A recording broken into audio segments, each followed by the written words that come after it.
And hello, everyone out there in podcast land, and welcome back to The Row Knows Nothing, the Game of Thrones weekly recap show from the Front Row Network. And I just want everyone, I know it has been a very draining weekend for everyone on the geek side of the spectrum here with Endgame and now with the Battle of Winterfell.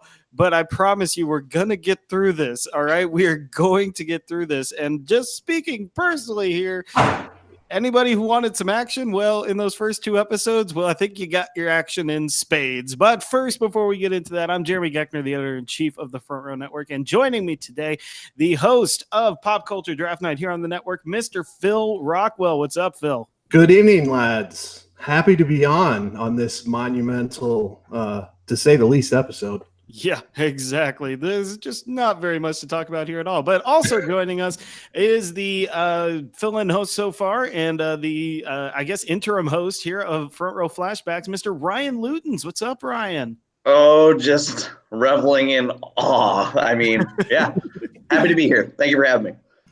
Yeah. There's going to be quite a bit to talk about here, but mostly in terms of a lot of character development, a lot of character beats that happens in the midst of this gigantic battle that's really marking, I guess, the big turning point of season 8 here. So let's just get into it. Overall impressions. Phil, why don't you start us off here? What were your overall impressions of this mammoth-sized battle episode of Game of Thrones?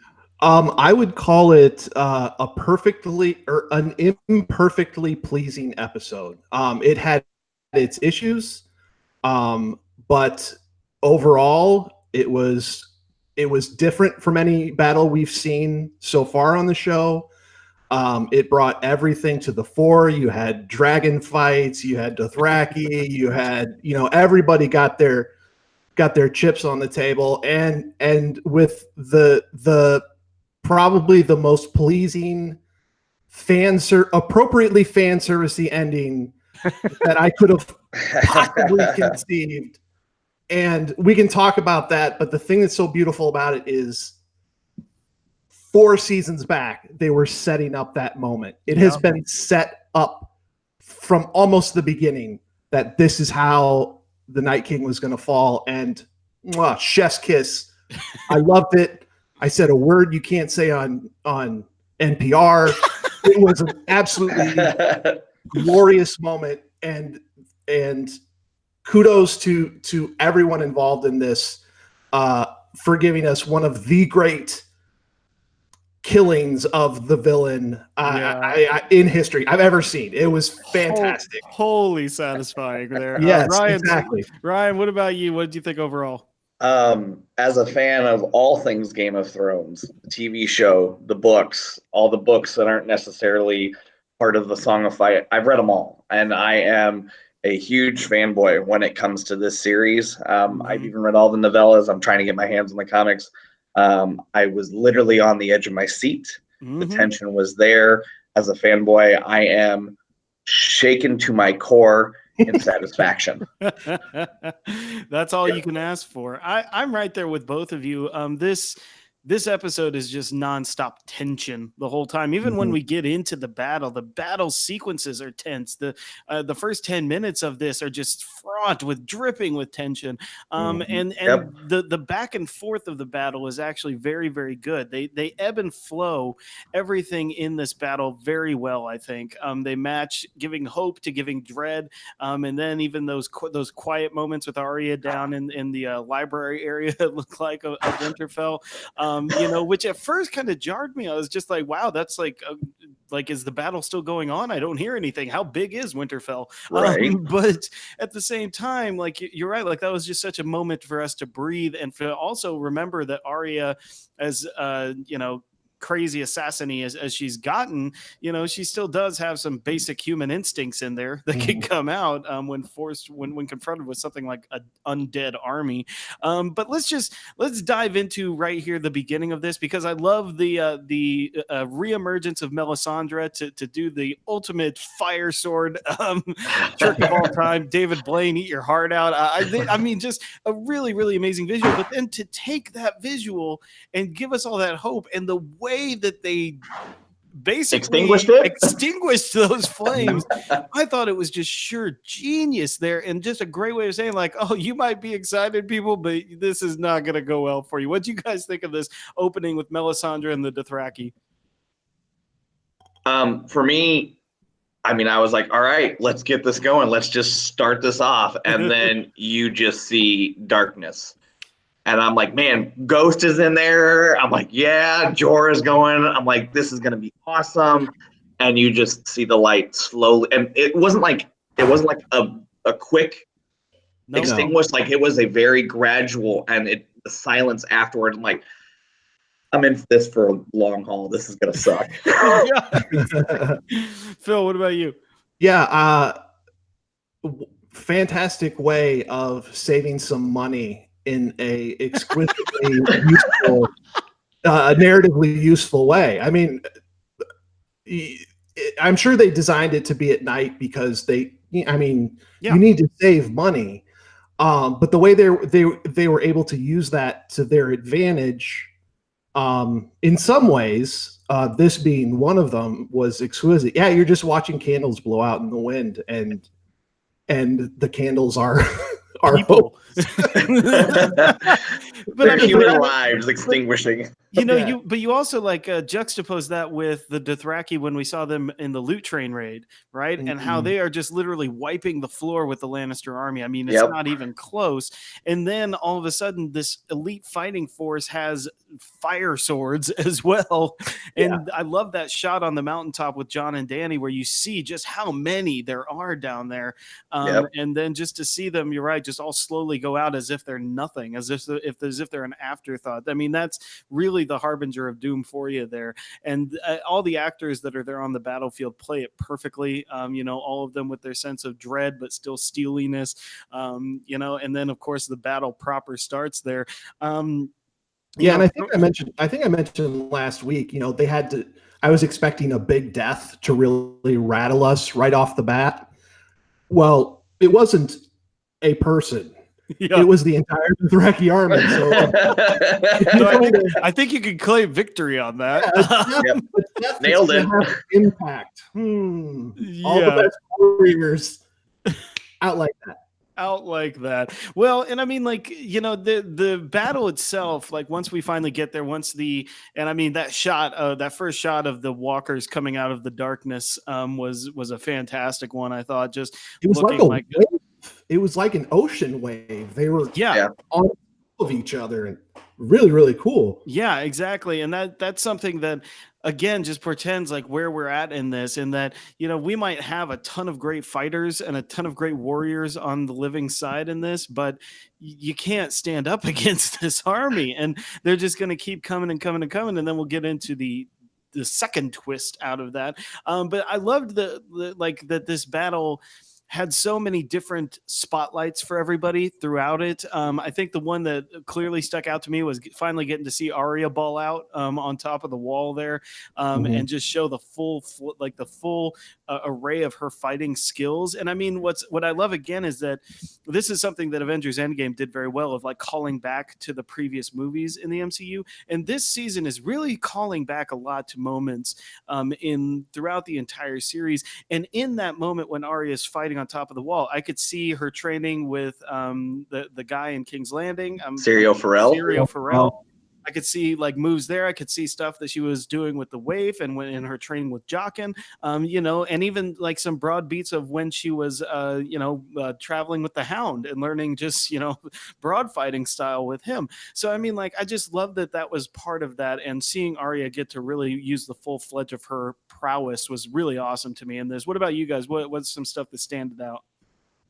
To me, it was definitely, I really enjoyed the fact that this felt like a horror film, because it is horror. I mean, these are undead people, and it wasn't like a zombie movie. Like, there was straight tension. Normally you hear zombies coming, or they make noise, but these guys were silent and stealthy. Mm-hmm. That whole library scene was expertly done.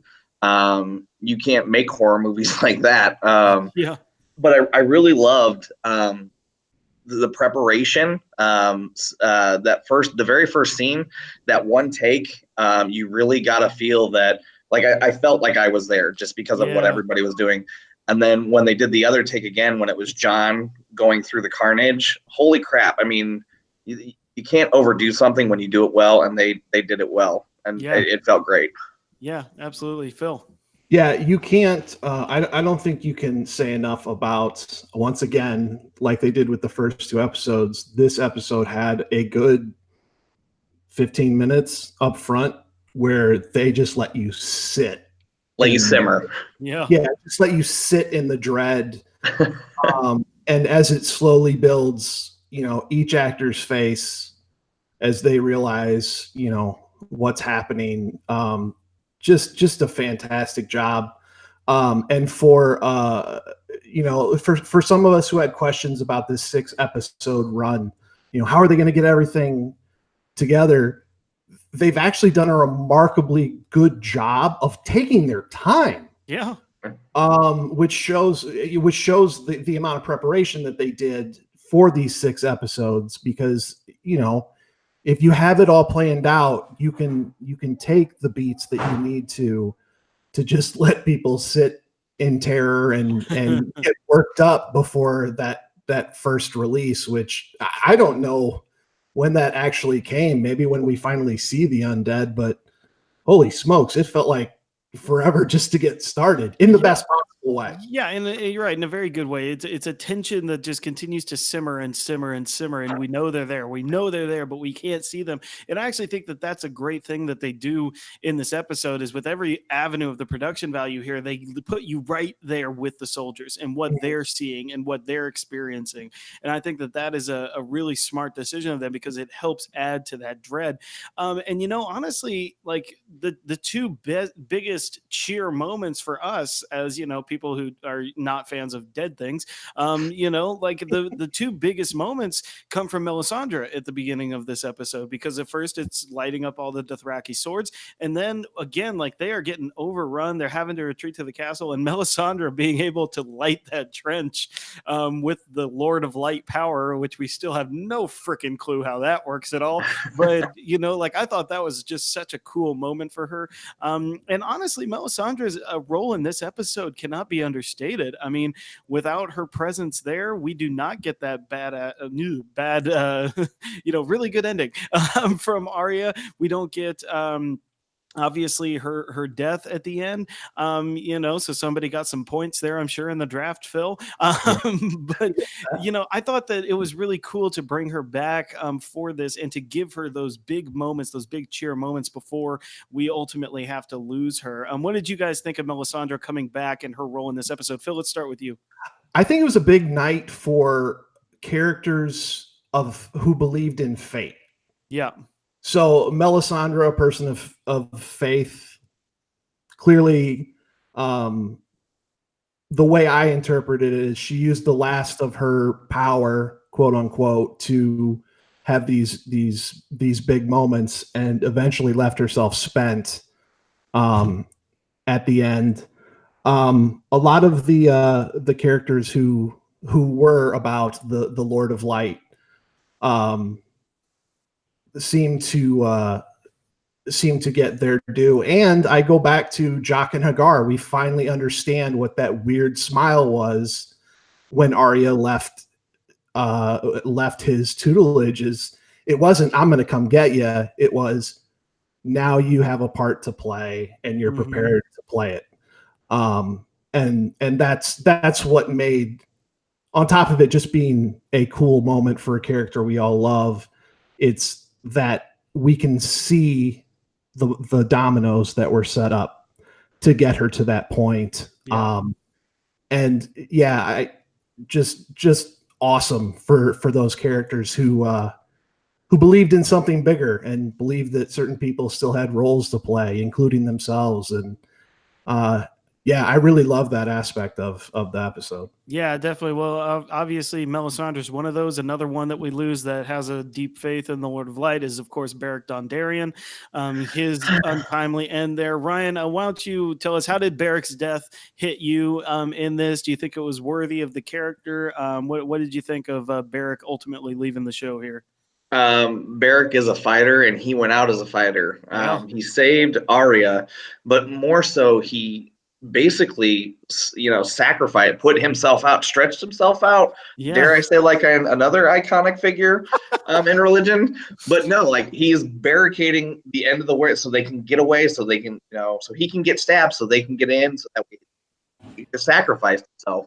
And to me, he fulfilled it, but he's not coming back. But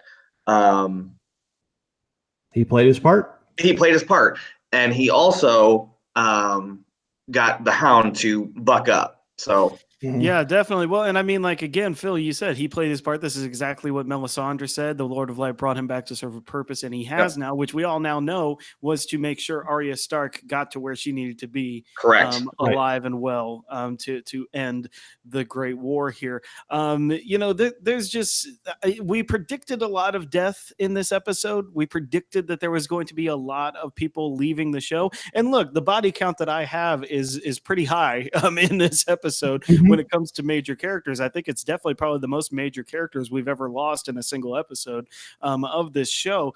But like early on in the episode, we don't really lose a ton. I think it's pretty much just Ed Tolet at the beginning there, and then I think the next one we get is Lyanna Mormont, if I'm not mistaken there, and that was. Oh man, in the realm of people I was expecting to die in this episode, Lyanna Mormont was not there for me, and I personally just love that they gave her as heroic a death as she, I think, deserves.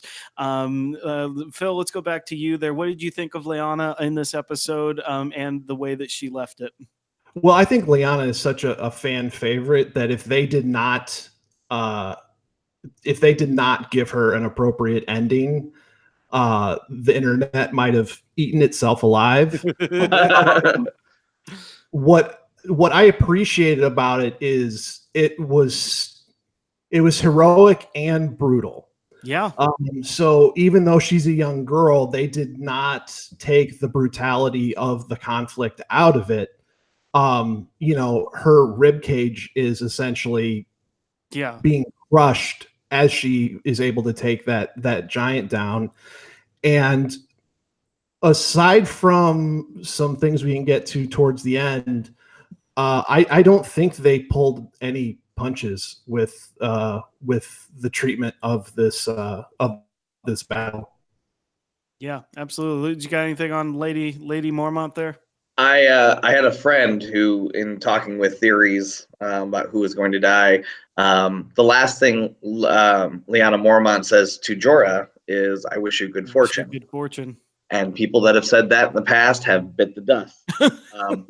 It's the "I'll be right back" of Game of right. It's Game of Thrones. I'll be right back. but the sheer fact that Benioff and Weiss wrote this character, and she was supposed to be one episode, and she got such a huge following that they kept her to this moment. To let her go this way was fantastic. Yeah, absolutely. And I totally feel what you're saying there, Phil. I mean, like when you hear that crunch from the giant's hand, I mean, like it's just brutal. And I mean, it's good that they don't shy away from that. That's what Game of Thrones has always been about. I mean, and since Jorah tried to get her to go to the crypt, she did not want to go down to the crypt. And that was what ultimately, I mean, she wanted to be that heroic person, and she stayed heroic to the end, even taking down one of the fiercest creatures we've ever seen on this show. I think that was just an amazing aspect of this episode. Before we get into like the big crux of the ending of this episode, though, Lutens, I definitely want to get your thoughts, you and Phil's, on the crypt scenes in particular here with Sansa and Tyrion specifically. I thought that these were pretty well written beats of solace in the midst of this battle. I love the philosophy and the psychology that's going on here. And, it's not just because Tyrion's been my favorite character in the show for the entirety of it, but it's just, he's been in battle. He's won battles. He's been the sole reason battles have been won in this show, especially with the Battle of Blackwater Bay. And, you can see him being down there. It's physically causing him pain to not be up there and trying to do his part. And I think that just relies, again, the heroic nature and the selfless nature of Tyrion, which is so different from his family. So, I mean, what did you guys think of these crypt scenes, and pretty much all of it, even when the crypt starts coming to life? Lutens, let's start with you. The guy I watch it with, he said something about pace, and I have to agree with him 100%. The pace of this episode is perfect because you can have a straight battle sequence, you can have a straight horror movie, but you've got to have some type of interlude, and these interludes and letting us know what other people are experiencing is what makes this episode one of the better ones out there. If not best. But these scenes in the crypt are quintessential to the relationship between Sansa and Tyrion. When they're talking about their marriage, it's almost like a resolve. For her to say that Tyrion was the best, I smiled. Because I mean that's character development 101. I mean that's resolution right there, and knowing that Tyrion treated her right. And she realized that because her character in the past was like, oh crap, I'm married in the end. And then for her to say, you were the best one I've had, is just complete resolution right there. But Tyrion wanting and fighting to try to get up there, but realizing when the crypt does come alive is that is where he needs to be to lead them on, is great. But even Tyrion is hiding because that's all you can do in a graveyard that is coming to life. So yeah, absolutely. What a great way to put that. Phil, what stood out to you from these crypt scenes? Did anyone else get a read when Sansa and Tyrion were behind the crypt? Yes. Did you think they were going to kill one was going to kill the other, and then it was going to be a duel? I had a thought it was like a let's kill each other before they get us thing. Yep. I did think that might have been something there, but I was like, they're either going to kiss or they're going to kill each other. I'm glad it was neither. Right. The natural choice in most walks of life, I'm actually surprised we didn't get a scene like that of some sort, where people choose to, kill themselves rather than be ripped apart by the White Walkers. But yeah, I'm a Sansa stan, and I don't think you can watch the show without being a Tyrion fan. So having those two, I appreciated Sansa continues to be a pragmatist, just telling Tyrion, if you go up there, you're just going to die. Yeah. There's no reason for you to go up there. We're down here because if we went up there, we would be killed. That's it. And I appreciate that Tyrion takes that to heart, but it still eats at him. Yeah, well, I mean, even his own line there when he says, we might notice something that somebody else doesn't notice. I mean, even there, he realizes that he has no physical thing to bring to this battle, so he already has a limited scope of how he could help. And Sansa, yeah, I like that. I like the straight talk from Sansa there. Just like, you know what, this is the undead. You're not going to notice something. This isn't Stannis's army, and you can't try to outthink the human mind here. This is just a force of nature coming to wave over you. So yeah, I appreciated that too, Phil. Yeah. Oh yeah. everybody needs to take a beat, but I did love that moment that you talked about though with Sansa and Tyrion, holding the hands and just sharing that collective, I think respect and I think some genuine affection and love there for each other. Yeah. Yeah, go ahead. No, I agree. And if you go back to our draft episode, I wrote it down, Tyrion and Sansa, not meaning a marriage or anything like that, but there's something about that combination that I think is going to continue to hold value as these last 3 episodes play out. Yeah. Absolutely. Well, there's one other aspect before the mega ending of this, which I'm just going to call the orchestrated ending, because a gorgeous piece of music underscoring the slow mo and others type stuff. But the so I'm getting the sense that in this battle, the plan originally is, have the soldiers keep everyone occupied while Danny and John hunt down the Night King on Right. Viserion. Mhm. And I will admit that sometimes the dragon parts of this, the dragon flying parts of this, kind of confused me a little bit. And I think that's probably what it was meant to do, because obviously the Night King brings the blizzard and it's hard to see anything. Yeah, Um, that was his intention, obviously. yeah, and Quite so literally the fog of war. yeah, Yeah. exactly. And I was just like, well, that's not fucking, that's not freaking fair. But the thing about it is, though, is like, I got the sense there, and I like that we had that moment where the Night King not only withstands Drogon's fire, but he smiles at it. Because I can't remember who said it in one of our previous episodes. I think whoever was on the first episode of this season, but we haven't really seen the Night King use his like attitude at all. He's just always just been kind of stone faced, but then he puts that symbol on the wall of Hearthhome, and now he's smiling Now he's back at Danny. Yeah, now he's cocky, and I guess rightfully so. But I mean, I don't know about the rest of you, but when I saw him grab that javelin, I was like, go, go, go, go, go. Yeah, I was like, get out. But so I mean, like, and then obviously we get the sense of John charging up on the Night King in the midst of there, and then of course him doing his classic raising of the dead, and that kind of subverts the ending that everyone was talking about. So were you guys expecting this to be the confrontation, John and the Night King on the battlefield, and were you disappointed in any way that John didn't get a piece of the Night King in this? No, Absolutely not. no. Go ahead. There's been so much buildup about the link between Bran and the Night King that I think if you don't pay that off, you're missing an opportunity. And if we're talking about people still have a part to play, now we can question, okay, what is Jon Snow's part to play going forward? But no, the link was always between, if the Night King doesn't get to Bran, it seems kind of silly. There's no payoff.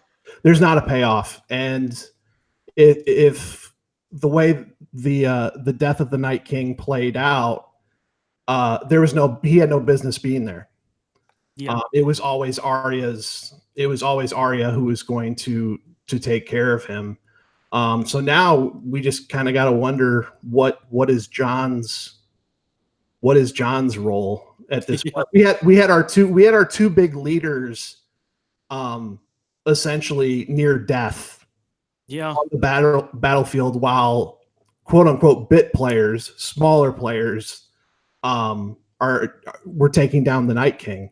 Yep. Danny and John didn't do much. I mean, they were almost like the reinforcements that just couldn't get there. Yeah. For John to come out and almost try to take on Viserion.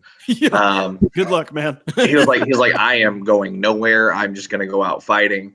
But for how that played out, I mean, I liked it. I mean, it was worth it, because you want John to go fight him, but Night King didn't want anything to do with him, because the Night King knows that he can lose to John. I mean, that's honestly what I know. Yeah. And it's almost like with the smile, he's cocky. He knows he's got this in the bag, but he didn't see a little friend that we like to call Arya. So yeah, well, and I mean, like, I like what you say there too, because when he started rising the soldiers again, and then when he looks at him and turns away to go into the castle, come and get me. Like both Sarah and I were just like, "You jerk! Fight your own battles!" Like it was really one of those angering moments. I said something that I cannot say because we're now in NPR. But... Exactly. Well, yes, I use much more colorful language than jerk. Me too. But that was just like, again, one of those scenarios, just like, oh, I want to see this, and you won't let me. I hate you, Night King. And so, I mean, I love that. So I think now it's time to get to this epic ending of this episode. And really, I think it starts with the slow piano music and the slow motion shots that we get, and the battles just continue to rage. I mean, it definitely looks like, and this is where the point where Sarah and I were watching it, where we had, I guess it was still like the scenario of like, okay, is the Night King going to win this battle, but some of our heroes are going to get away and have to regroup. But then, as it becomes clear, as we see the shots of Jamie and of Jamie and Brienne and Podrick cornered, and everybody else cornered but still fighting. It's like it's pretty clear someone's got to take the Night King out here. Otherwise, literally all these characters are going to die. And it seems like that's a pretty stark way to go and try and do this. But like in the midst of all of that, we do get the very slow death of Jorah Mormont defending his queen. We get the valiant death of Theon Greyjoy, going and charging at the Night King despite knowing it's futile.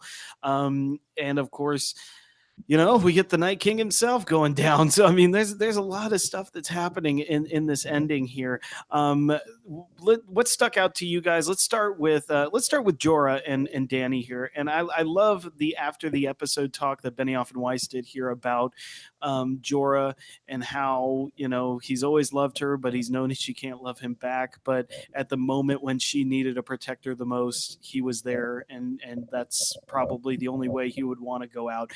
What are your guys' thoughts on Jorah Mormont and how he went out here defending his queen to the death? Phil, let's start with you. It's perfectly appropriate. I like that they didn't give him a line. Yeah. He had taken too many hits and was. I mean, he didn't say anything the entire episode. Yeah, actually, I think you're right. Holy crap, Lutens. Yep. Yeah, which says a lot, because when it wasn't until he came back on his horse from the candles extinguishing that it really, you get to look at his face and it really hits you like, oh, he saw some dark stuff. Yeah, we're screwed here.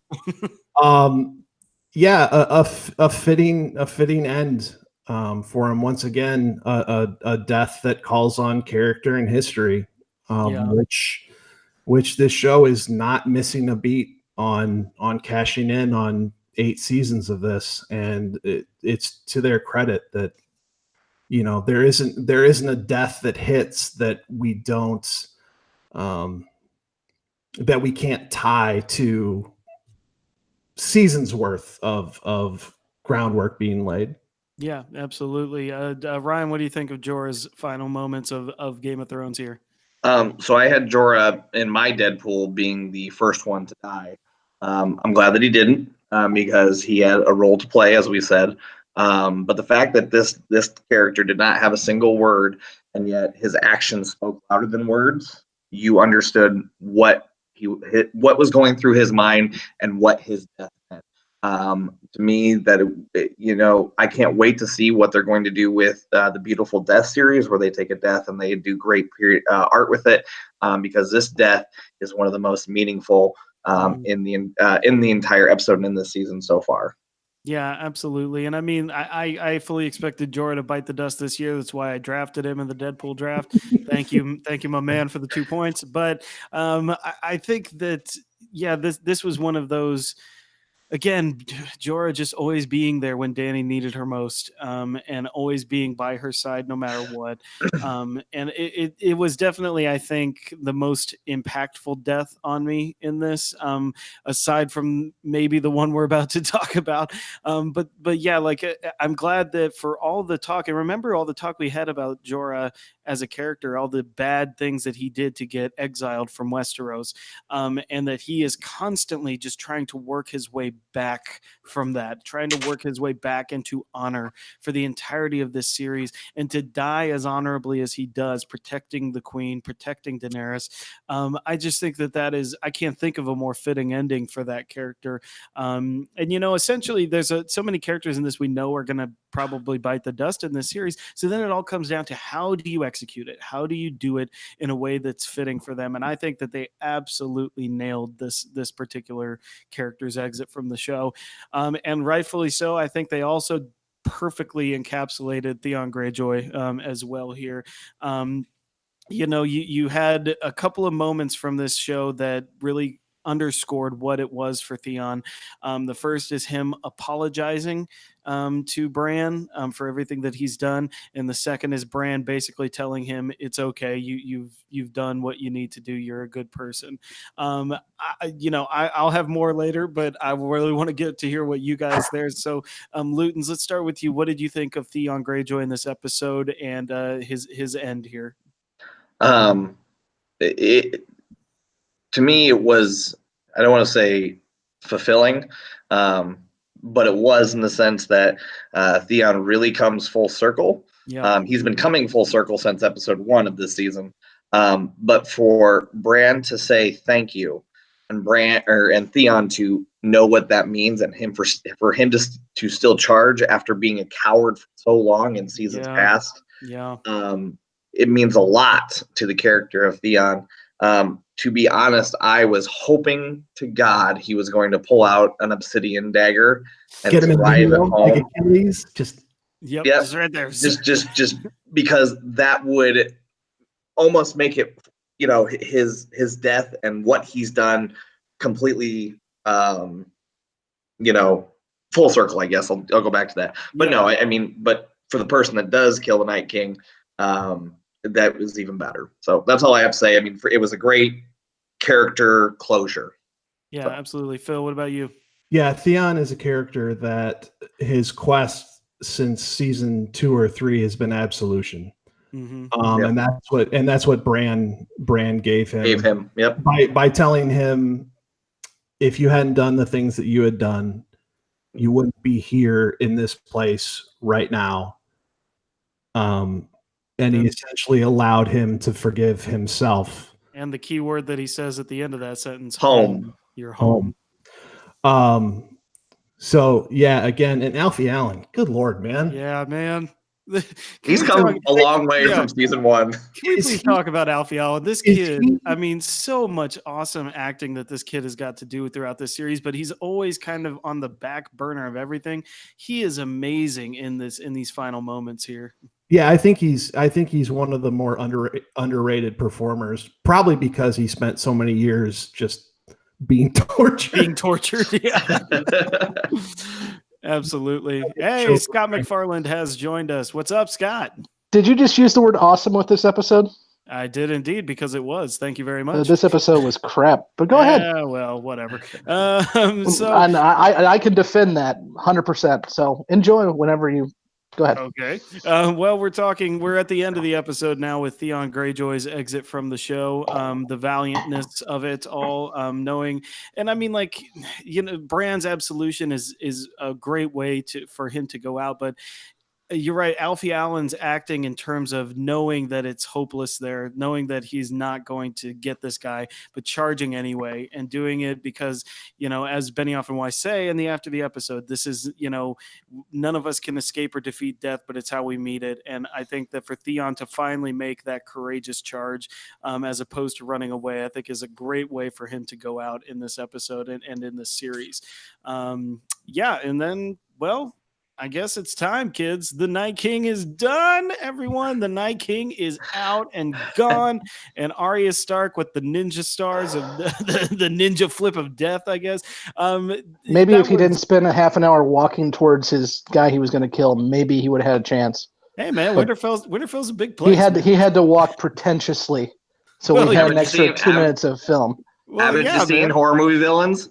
Yeah, that's all. I don't like horror movies for that very reason. Then that's why you don't like this episode. Well, and I mean, like they said and they mentioned it, Benioff and Weiss, that this was the plan all along for Arya to be the one to ultimately kill the Night King for a very long time. This has been what they've been working towards. And did they say just real quick? Did they say that was a Martin thing? No, I can't remember if they did. No, Martin hasn't even been in the writing room for a while, from what I understand. No, I just mean if that was Martin's intention. They did not they did not allude to it, but I mean, they were given the outline of what was going to happen, so I'm assuming so. But they did not outright say this is what Martin is going to do or what he had in mind. Yeah, I was just curious.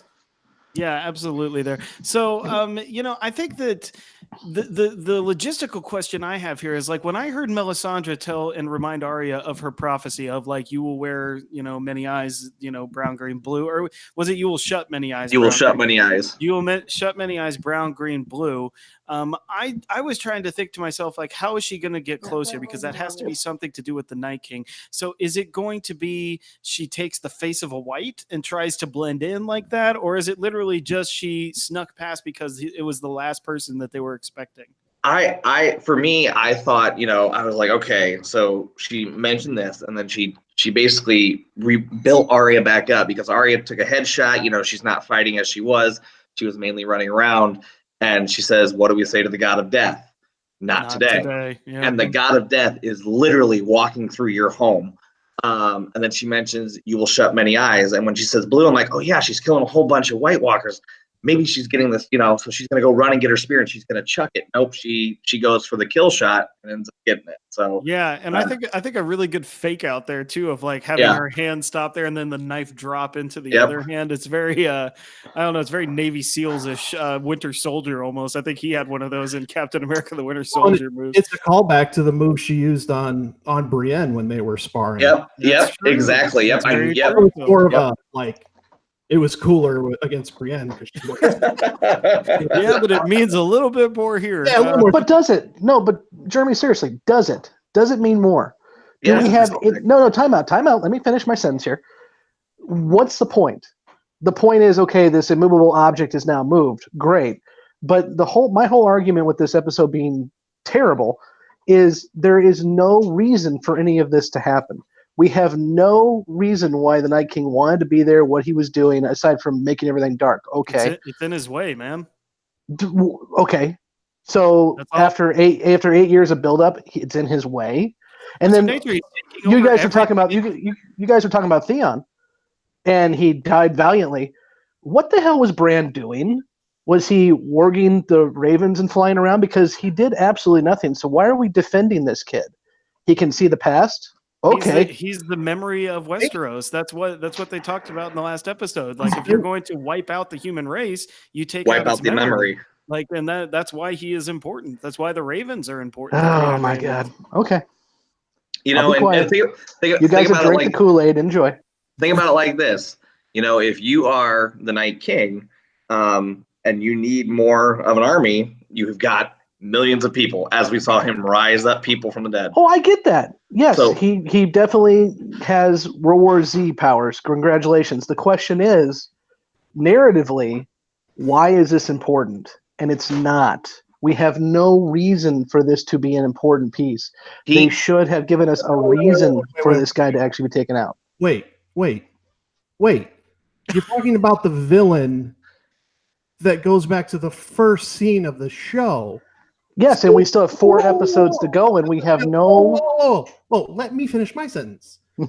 You have not seen the 3 episodes, so you're judging that everything that you saw that was worthless has no play in the next episode. The fact that you can say that the main villain, dying in this episode has no point is mind-boggling. I'm gonna shut it down right now. Okay. Oh, please. Memory. Okay. Bran knows how the White Walkers were created. Bran knows that you can kill White Walkers with obsidian. You get rid of that, it does not travel south, and he can have a complete takeover. You need to get rid of Bran to destroy the memory of the past. Yeah. So that way you can continue with the takeover. Yeah.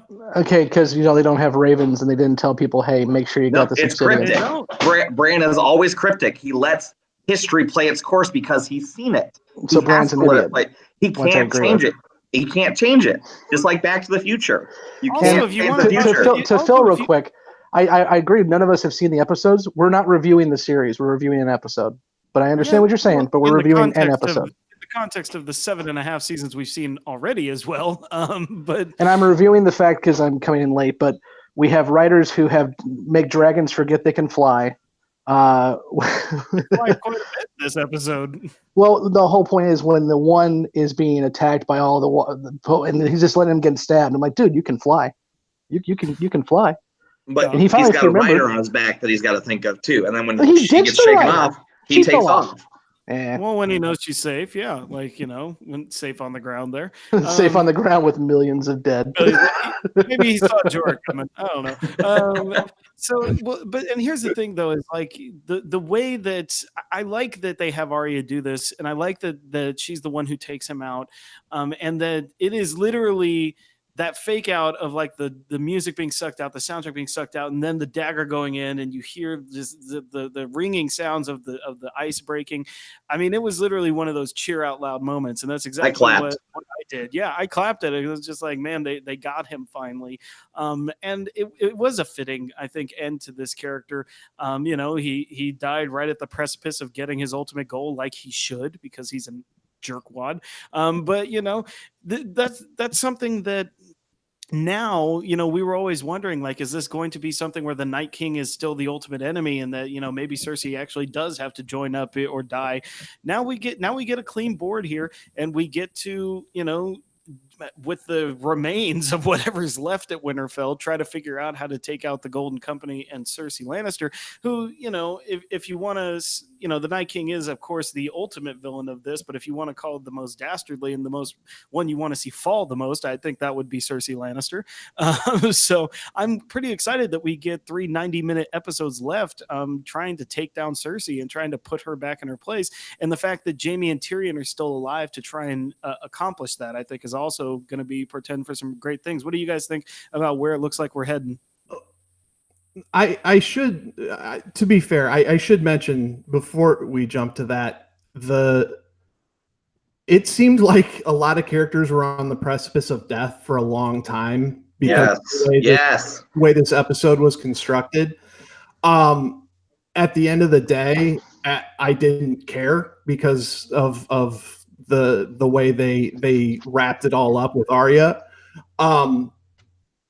But I am a little shocked that we have that many characters left that have a tie to King's Landing that are now headed to King's Landing. I mean, I understand from a narrative point of view or creative point of view, you want to have those characters in play, but Brienne, Jaime, Podrick, Sam, I thought some of them died multiple times over that last. I mean, I thought definitely we were going to get Grey Worm out as well. And I guess we didn't technically see him alive, but we did not see him dead either, in the midst of the end of that battle. And of course, if we don't see it for real, we don't know it. Hell, Stannis Baratheon's probably still out there somewhere. But yeah, so I agree with you there, though. Like that was kind of something that jarred me too. Is like, yeah, we are on the precipice of death, all these people, and you're right. Like I didn't get as many main character deaths as I thought, but the body count was still pretty high in this episode. Oh yeah, and I'm not criticizing the body count by any means. I just that last little bit, I felt maybe back off the slow motion a little bit because it made that time seem super long, and it strained credulity a certain amount when, you know, I see Sam screaming on the ground like, you know, he's on The Walking Dead. It was 3 times he was on the ground screaming in 3 different scenes, and the dude's still alive. To me, it was. And I love Sam. I'm glad Sam's still alive. But wow, that was pretentious filmmaking. To me, it was. See, the thing is, you guys are saying the same thing I've been saying, but you're being nicer to it. For me, it was typical, you know, epic battle moments. Is you have all the characters in complete dire peril. They're getting overrun. They're about to bite it. You know, then you want that one big thing to happen, and it did happen with Arya. You want the Gandalf moment. That's what you want. Yeah. And I guess I wouldn't. It wouldn't have hit me like it did, but I was almost certain they were going to do that cliffhanger bullshit. Yeah. No, they were going to resolve it. I was walking into where wouldn't it just cut to credits? Yeah, I wasn't necessarily waiting for the Night King to go down. I was waiting for, you know, the Night King to smile and fade to black in the furniture. Yeah. But I think watching it again, I don't think that would feel as long as it did because for all that time, I'm like, they could cut anytime. They could cut anytime. Yeah. I'm sure they watch David Chase. They know how to do this. And, There's a couple scenes like that, though. I mean, the library scene, seriously, even if you're a horror movie fan, that thing drags. No, it was perfect. It was perfect. The amount of suspense, you're with the character, you're feeling what the character, it was perfect. I don't know that scene dragged as much as it was such a step down in tension and sort of speed, like just the way that the narrative moved and the action moved. It's like when you come off the interstate and you slow down, you feel like you're going 50, but you feel like you're going 25. Yeah. Pretty good analogy, actually. I made the reference. It was just they pulled back from such a heightened action-packed tempo to this quiet, you can barely don't breathe, Stealth mode on a game. Have your blood drops hit the floor, don't do anything. And I think it was just that change in tempo that made that feel a little longer than it actually was. I loved it. Yeah, I'll agree with you there. So, look, obviously, next week they gave us a little bit of a preview. I don't know if we're going to get a march to King's Landing, but it definitely looks like we're going to be setting some pieces on the board in motion. What stood out to me from that preview is it looks like from a small snippet here that the North is probably going to looking like they're pretty firmly behind Daenerys now, based on her role in the Battle of Winterfell here. That was a cool little snippet shot. I mean, I'm anxious to see how this plan is going to formulate now, because now this is such a different animal than what we just dealt with in this episode. And I'm just very, very anxious to see what's going to happen here. What did you guys get from the preview? What are you looking forward to next week? I'm looking forward to people realizing Daenerys was stuck in the clouds and didn't do anything.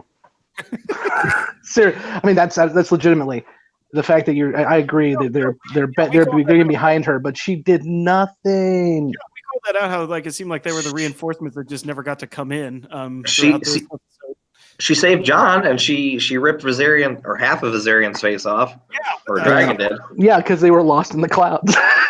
Well, I mean, I was waiting for Falcor to show up. Oh! Next week you're looking forward to? So next week they showed Arya kissing someone again. We're going to assume it's Gendry. And I did want to bring this up. There was quite a kerfuffle about Arya's sex scene last week on the internet about people, she's so young and blah, blah, blah, blah, blah, blah, blah. And I would like to know if those same people are going to be upset by watching Lady Lyanna get crushed to death by a giant.